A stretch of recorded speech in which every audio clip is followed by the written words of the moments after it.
as you mentioned, the children should not be taught yoga or the inner science when they are kids. So when do we actually start the process of thinking pure and not letting the impure thoughts into you? Where did you get this pure thought and impure thought business? Not me.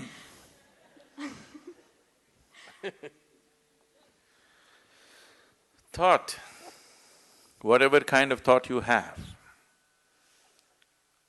whatever thought you generate on your mind is only coming from the data that has already been fed into you, isn't it so? You can use it, permutations and combinations of it and produce million varieties, but essentially thought is coming from the data that has already been fed into you. If you go about sifting in the mind, what is pure thought, what is impure thought, oh, you will go.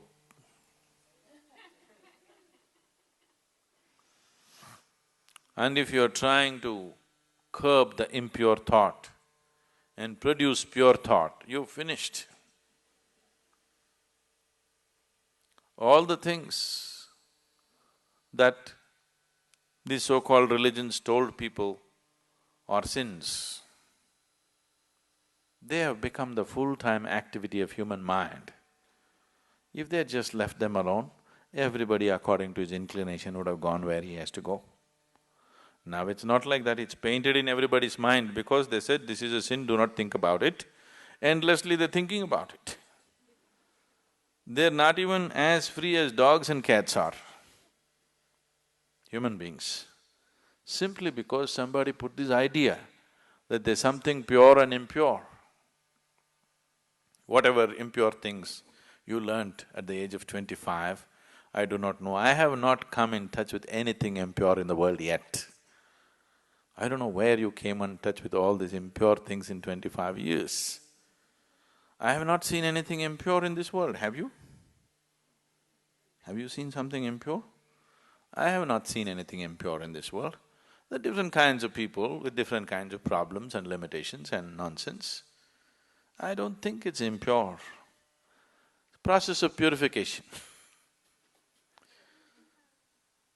In different stages of purity, I see people. And first of all, this idea of pure and impure is a very sick idea. There's just life around you. There's only life around you. If you're labeling certain aspects of life as pure and certain aspects of life as impure, there is a serious problem. I want you to understand this problem is far more serious than most people really look at. It is that serious. Right now, many religions and cultures on the planet have labeled the fundamental biology itself as impure. Yes? Yes or no? The basic biological processes themselves as impure. Sexuality is impure, a woman's menstrual cycles are impure. What the hell, you're born out of it, then you are also impure, everything in the world is impure, creation is impure. If you like that word, you can use it. But who are you to decide what is pure and impure? This is the way life is made, isn't it? It all depends on how you do what you do, isn't it? With how much awareness you approach it. The same things can become beautiful, the same things can become ugly, depending upon who is doing it and how he is doing it, isn't it so? Yes. Something as simple as eating. Eating can be a beautiful experience, not just for nourishment, even as an experience, it can be a beautiful experience. Somebody eats like this, you just look at that whack. Everything can be done like this, isn't it so? Who is doing it? How it is being done, that's what makes the difference.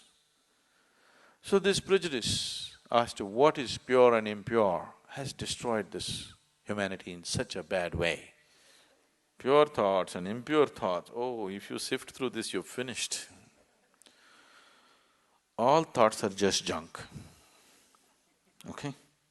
Essentially, they're coming from the limited experience of past. These thoughts are useful for your survival process. You picked up some amount of information, you want to survive in the world, this information is useful. If you're looking at life itself, these thoughts are meaningless. What happened yesterday actually has nothing to do with what's happening right now in this moment, isn't it so?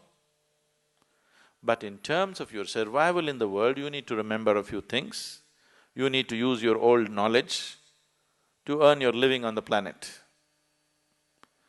But in that, don't brand something as pure and impure. This can completely freak your life out. There's nothing pure, there's nothing impure. Life is just the way it is.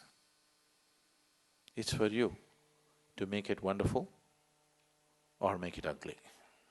Every aspect of your life. Yes? Every aspect of your life. You can either make it beautiful or you can make it ugly. If you're aware, you will make it beautiful. If you're doing things compulsively, you will make it ugly.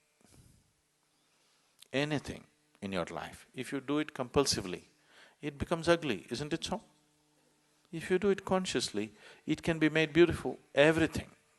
From the smallest thing to the biggest thing, everything can be made beautiful if you do it consciously. And everything can be turned to an ugly mess if you do it compulsively.